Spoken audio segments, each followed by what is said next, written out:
सत्य के साथ 4 दिन में सदन बंद करने की बात कर रहे हैं। किसी भी सत्र को अनिश्चित काल के लिए तो नहीं चलाया जा सकता।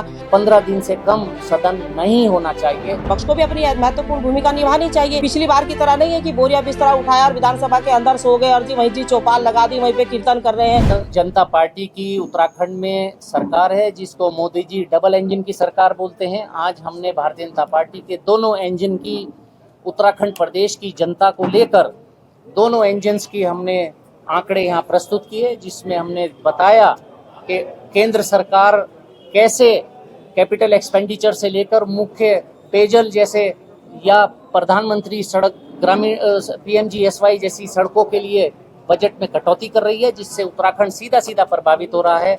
जो 16वां वित्त आयोग है उसकी सिफारिशें ऐसी हैं जो उत्तराखंड को नुकसान देंगी। जो ग्रांट्स उत्तराखंड को 28,000 करोड़ रुपए पिछले 5 साल में मिले हैं वो नहीं मिलेंगे।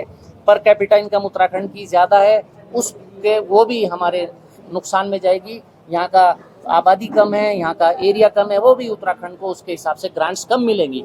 उत्तराखंड के अपने बजट में जो बजटरी एलोकेशंस थे उसके मुकाबले कहीं 43% और कहीं 27% बजट कम खर्च कर रहा है, जिसमें समाज कल्याण विभाग जैसे, ऊर्जा विभाग जैसे बड़े विभाग मौजूद हैं। तो उन विभागों में अगर बजट कम हो रहा है, कम खर्चा हो रहा है, तो फिर उत्तराखंड विकास से वंचित रहेगा। यहाँ उत्तराखंड में अगर लगभग 2000 स्कूल अगर बंद होंगे पिछले 10 साल के अंदर, तो फिर बच्चे कहाँ पढ़ेंगे। तो लगातार उत्तराखंड में फैक्ट्रियाँ बंद हो रही हैं। उत्तराखंड में रोजगार अगर मिल रहा है तो बच्चों को ऐसा रोजगार मिल रहा है, नौजवानों को, जो उनकी योग्यता का अनुकूल नहीं है, जिसको हम अंडर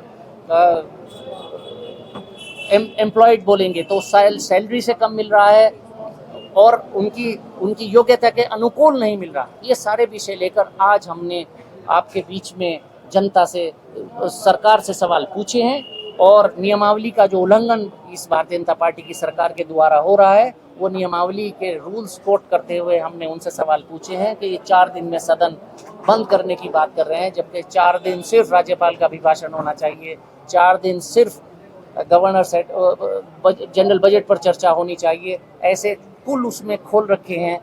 तो 15 दिन से कम सदन नहीं होना चाहिए। ये सारी मांगे आज हमने सरकार के समक्ष आपके माध्यम से रखी। देखिए, कोई भी सत्र हो उसकी समय सीमा तो होती ही है। किसी भी सत्र को अनिश्चित काल के लिए तो नहीं चलाया जा सकता, तो समय के अनुसार ही सत्र चलाए जाते हैं। और ये हमारा बजट सत्र बहुत ही महत्वपूर्ण हमारा सत्र है। मुझे लगता है कि जो लोग, विपक्ष के लोग अगर इस पर आरोप लगाने का काम कर रहे हैं, अगर उनको सद्बुद्धि दे भगवान ईश्वर भोलेनाथ जी, अगर उनको सद्बुद्धि दे और ज्ञान दे थोड़ा सा, तो विधानसभा में जो हमारा सत्र बजट में भराड़ी शहर का चलेगा, उसको अगर वो शांतिपूर्वक चलने दें, तो मुझे लगता है कि उत्तराखंड को एक नए बजट के रूप में, चाहे जिस तरीके से हमने 10% बढ़ाने का काम भी किया है, उस पर चर्चा भी होगी। और प्रत्येक जो विभाग है, जिनको जहां पर हमारा बजट आवंटन होना है, जिनके द्वारा हमारे प्रस्तावित कार्य होने हैं, तो कहीं ना कहीं कांग्रेस के विधायकों को भी अपने क्षेत्र के लिए उसमें फायदा मिलेगा। और क्योंकि सत्ता पक्ष है और जब सत्र चलाती है तो विपक्ष का दायित्व भी बनता है कि वो अपने प्रदेश के हित में सोचे। हा हुल्ला मचा करके सत्र को केवल जो है भ्रमित करने का काम करे या सत्र को स्थगित करवाने का काम करे, तो वो ठीक नहीं है। विपक्ष का काम भी उतना ही है जितना सत्ता पक्ष का है। उत्तराखंड को एक नई पहचान देने के लिए मुझे लगता है कि विपक्ष को भी अपनी महत्वपूर्ण भूमिका निभानी चाहिए। पिछली बार की तरह नहीं है कि बोरिया बिस्तरा उठाया और विधानसभा के अंदर सो गए और वहीं जी चौपाल लगा दी, वहीं पे कीर्तन कर रहे हैं। तो यहाँ पर इस बार कम से कम बजट सत्र है, तो इसको देखते हुए, जनता की भावनाओं को देखते हुए, क्योंकि इस बार माननीय मुख्यमंत्री जी ने हमेशा लगातार लोगों से जन संवाद करके इस बजट को बनाने का काम किया, तो बहुत महत्वपूर्ण बजट होगा। तो विपक्ष का दायित्व भी उतना ही बैठता है जितना सत्ता का बैठता है। सत्य के साथ